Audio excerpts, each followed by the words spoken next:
A very warm good evening to all the dignitaries assembled here for the book release function of Sri Justice Gopal Gauraji on the occasion of his 75th birthday celebration. It gives me an immense pleasure to be here on this occasion. I'm delighted to be a part in releasing the biography of a great human being whom we lovingly call him as Manavata-Vadi. That's the apt title for his autobiography. And I would like to convey my heartfelt namaskars to Honorable Sri Justice and Santosh Hegdeji, former Lokayukta of Karnataka and former Supreme Court, Judge of Supreme Court of India. And my heartfelt namaskars to Honorable Justice Sri V.K. Patnaik, former Judge in Supreme Court of India. Honorable Justice Sri Sudhendra Rauji, former Judge in High Court of Karnataka.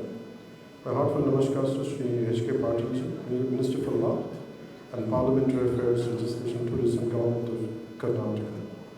My heartfelt namaskars to Honorable M. Seshadriji, Senior Advocate, High Court of Karnataka. My heartfelt namaskars to Govind Rajji, Political Secretary to Government of Karnataka. And Sri Aman Gopalji, General Secretary for the Station Committee. To all other senior advocates, members of the Bar Council, advocates, their families, public and media brothers and police, a warm good evening to all. Ellarigu namaskar.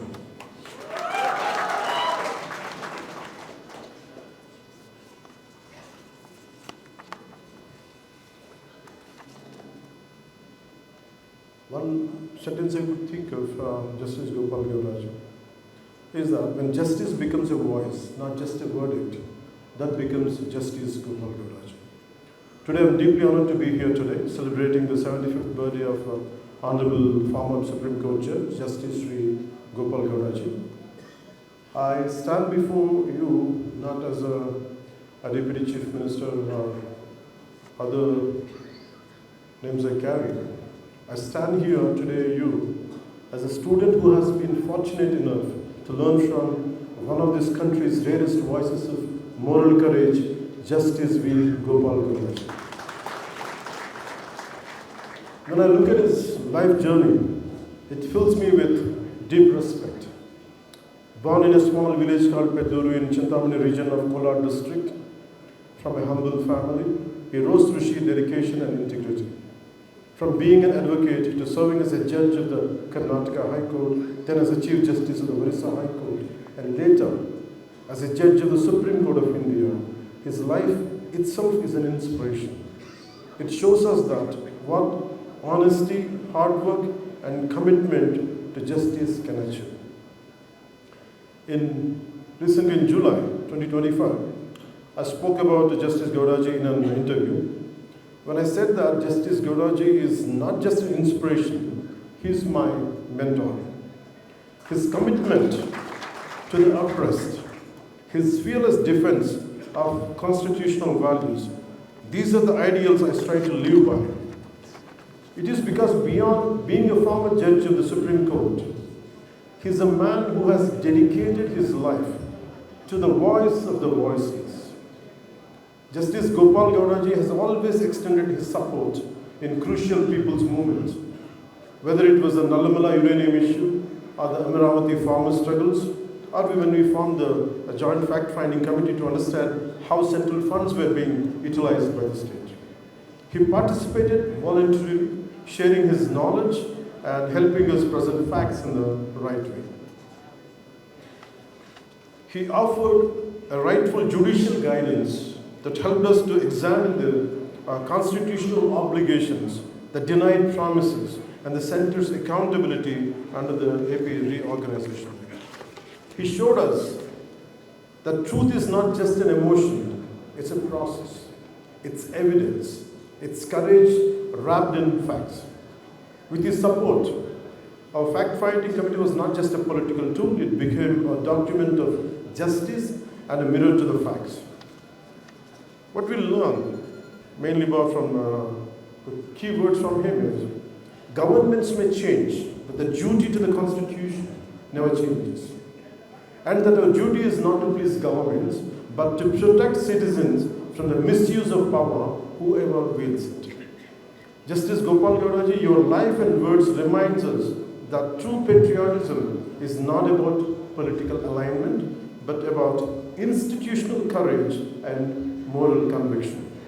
You have taught us that we must govern with conscience, judge with courage, and serve with integrity because, as you beautifully put it, the Constitution is not just a document, it is a sacred trust placed in our hands.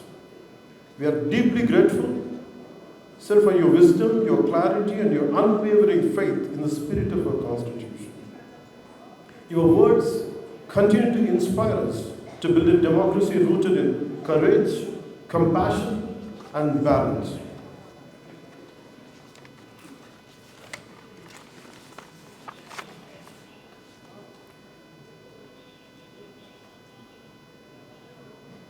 Justice Gopal Gauraji has been a lighthouse in a sea of political chaos.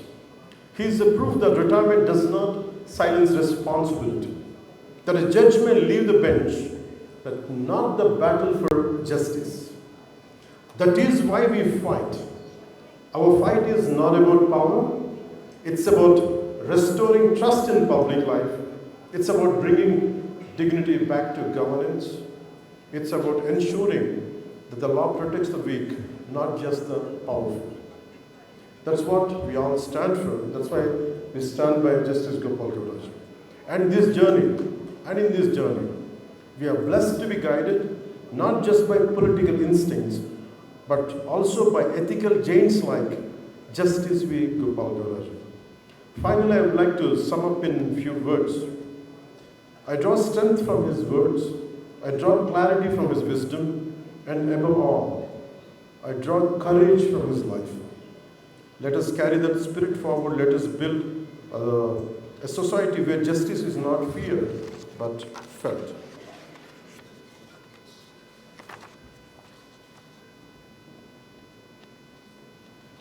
And these are the key takeaways which I have taken from his life.